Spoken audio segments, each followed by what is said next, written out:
అరాచకాలలో కీలకమైన పాత్ర ఈ ఓట్ చోర్ అనేది పోషిస్తుంది. ఎందుకు అంటే మీకు అగైనిస్ట్ ఉన్న ఓట్ని కూడా మీ దిక్కు మలుపుకోనికే మీకు ఏ ఆయుధం దొరకక మతమన్నో కులమన్నో ప్రాంతమన్నో ఈరోజు ఏది తోసలేదు కాబట్టి ఈరోజు డైరెక్ట్ గా ఈవీఎం ని ట్యాంపర్ చేసి దాన్ని ఓట్ చోర్ కిందికి మార్చినావు.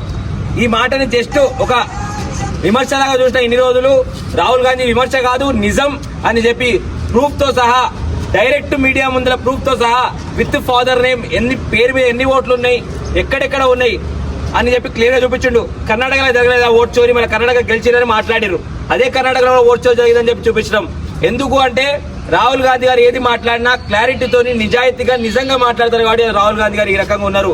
అదే మీలాగా ఓట్ చోరీలే చేసుకొని ముందుకు పోవాలంటే ఈ రోజు రెండోసారి రాహుల్ గాంధీ ప్రధానమంత్రి అయ్యేవారు.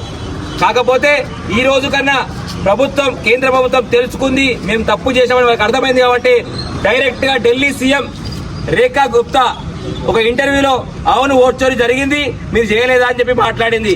అంటే తప్పులను చేస్తున్నామని ధైర్యంగా ఒప్పుకునే పరిస్థితికి ఈ రోజు భారతదేశం దిగజారిపోయింది. ఆ రకంగా బీజేపీ వాళ్ళు ముందుకొచ్చారు. ఏదైతే సెంట్రల్ యూనివర్సిటీ ఎలక్షన్స్ అయినాయో ప్రతి ఎలక్షన్ లో కూడా ఓట్ చోర్ చేసిన దాని మీద ఎన్ఎస్యూ తీవ్రంగా ఆరోపిస్తుంది. ఓట్ చోర్ దేశవ్యాప్తంగా జరుగుతుంది.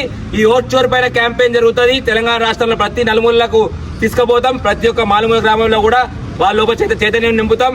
భారతదేశ